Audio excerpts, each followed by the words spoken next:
The Jacksonville Jaguars get embarrassed and exposed. Yeah, I said it. They got exposed in London with a 35-7 loss. We'll talk about it here on Locked On Jaguars.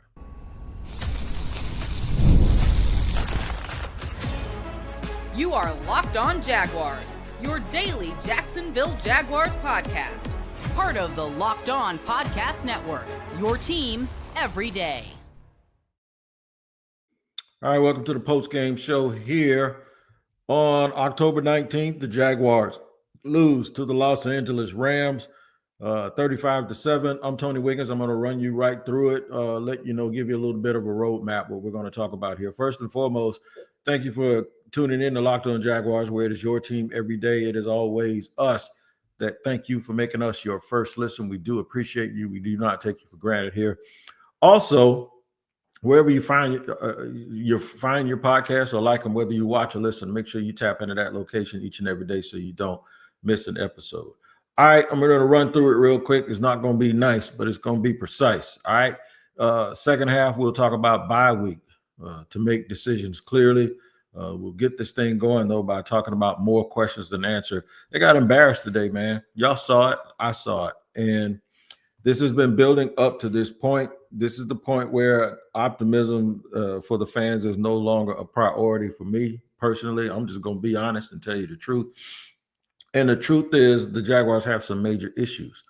The one major issue that they have is they have a quarterback who has tremendous talent, but he also has a tremendous amount of inconsistency. And there will be people that will look at his stats and tell me that it wasn't on him, that he's had all of these drops, that the offensive line gave up 7 sacks. All of those things are true. And that's why I said issues with an S. But the one thing that I can tell you is this. Trevor Lawrence has talent. That's not the question. The problem is he's inconsistent. And consistency, once you get it, becomes a talent. Like some people are talented and they're consistently talented.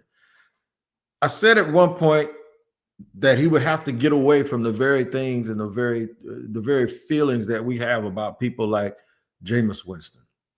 And I've always said that Jameis Winston has a bit of a high variance for me in terms of, does he have talent? It's obvious you can see that. But he doesn't have the consistency that allows you to have a game plan each and every week. That's why we call it the Trevor Lawrence experience. I don't think he's ever going to be consistent enough for this team to win. I'm just wondering if they have started to realize it. Because it actually just hit me. I was giving Trevor the benefit of the doubt and hoping that new coaches could change it and new coaches could make it better. They can't. He is what he is. Maybe he wasn't always this way. Maybe he was broken to be the type of player that he is. But there were people in the pre-draft process, and I thought they were crazy. They would point out 3 games that Trevor had, and they'd go, in all 3 of those games, he looked just alike. The 3 bad games that he had in college. Out of all the games he played, they said the thing that disturbed them about him was that those 3 games, he looked alike in each and every one of them.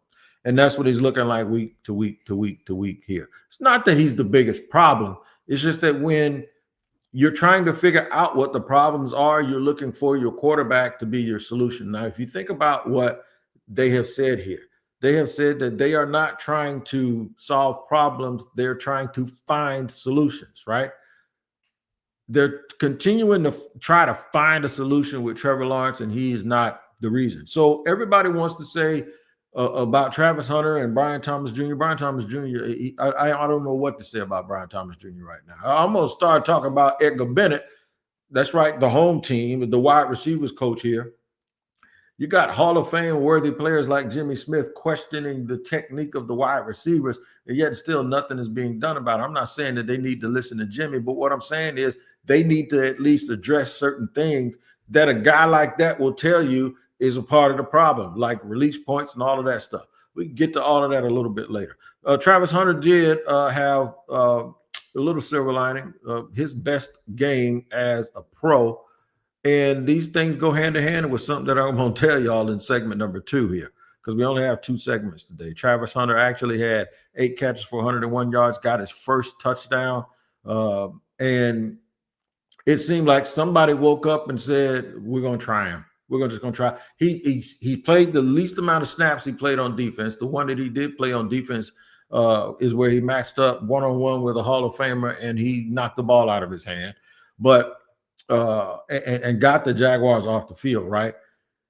The thing that bothers me is it took them to get to this point to start using him more heavily on one side of the ball than the other. This is what happens. I want to be very clear about something. I think Travis Hunter can eventually be one of the best wide receivers in the NFL. I also believe that he can be one of the best corners, and you ain't even got to use the word eventually. I think if he played cornerback and spent all of his time in the cornerback room, he'd already be a top 5 corner in the National Football League, and he can push for top 3, maybe even get to number 1 by next year. That's how good I think he is. The question has always been, can he simultaneously do both? And by trying to do both, is he going to be onboarded slowly enough to the point where it hurts him and it hurts the team? Well, they said from the very beginning they didn't know what it was going to look like. Well, now you're going FAAFO. You have found out what it looks like when you split a guy between 2 rooms. And maybe it's what he wants to do.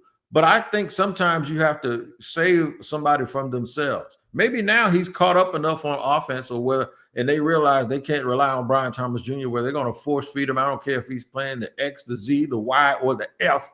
And they said that he's only playing one position. It doesn't really matter to me. What matters to me is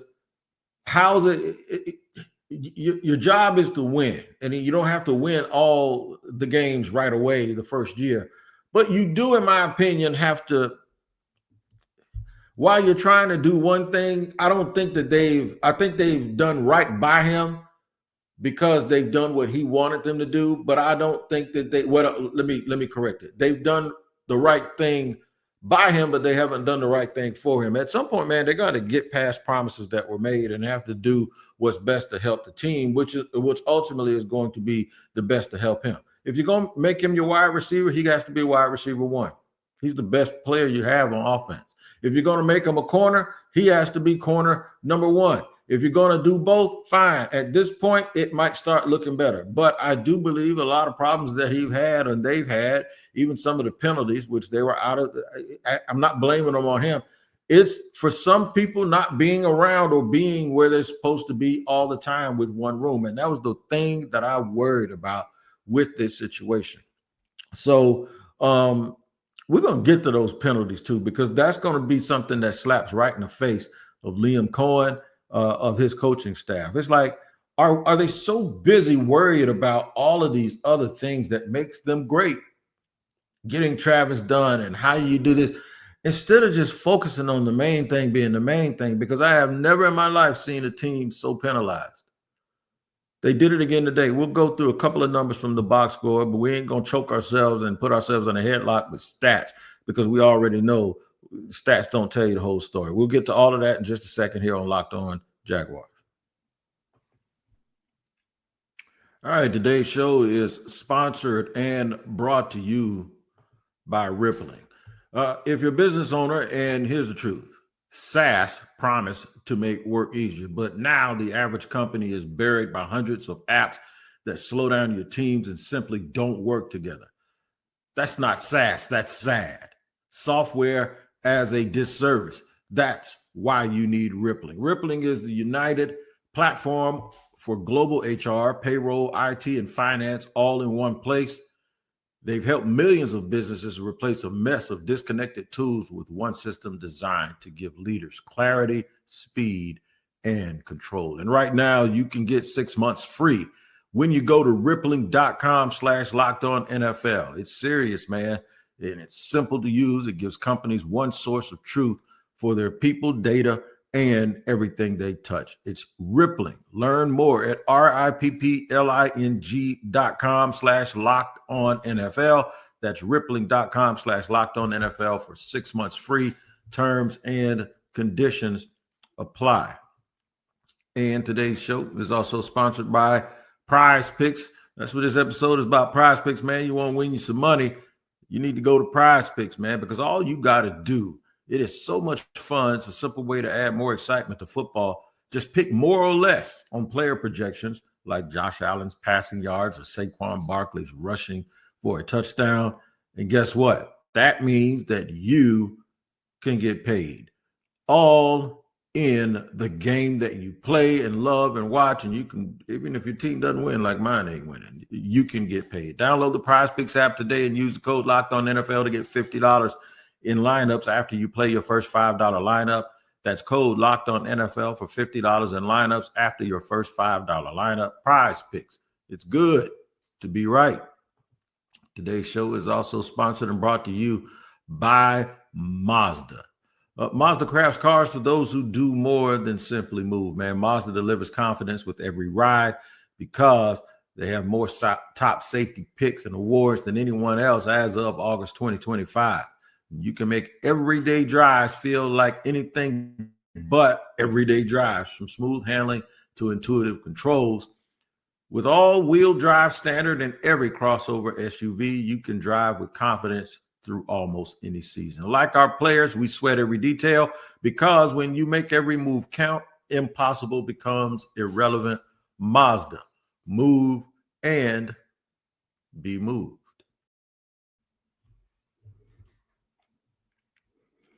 All right, man, we are rolling along here on the second half of the post-game show. The Jacksonville Jaguars fall 35-7 to the Los Angeles Rams in what I think is an embarrassing and an exposing game. If I'd have told you Matthew Stafford threw for 182 yards and they rushed for less than 3.2 yards a carry, only 89 yards on the day, the Jaguars did not have a turnover. And if I'd also told you Travis Hunter had 100 yards catching and a touchdown, and Trevor Lawrence threw for 296 yards, that the Jaguars would win. But wait, not so fast, my friend. Here's where it turns. 7 sacks,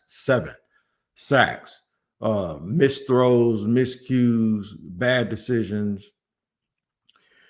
Kurt Warner, I was glad he was on the call today, the Hall of Famer Kurt Warner, quarterback Kurt Warner, because I kept getting into fans on social media about Travis's performance, and they were saying, well, he did the only thing that he could do. Yeah, he did the only thing that you think, and maybe I think, because we're not quarterbacks. But then when you have a Hall of Fame quarterback right there on the broadcast questioning decisions, questioning a reverse out, understanding that if a guy's blitzing, it's a hot, and you got to get rid of the ball. Even if your dude ain't looking, take it and throw it in his direction and throw it out of bounds. But what you can't do is take a sack.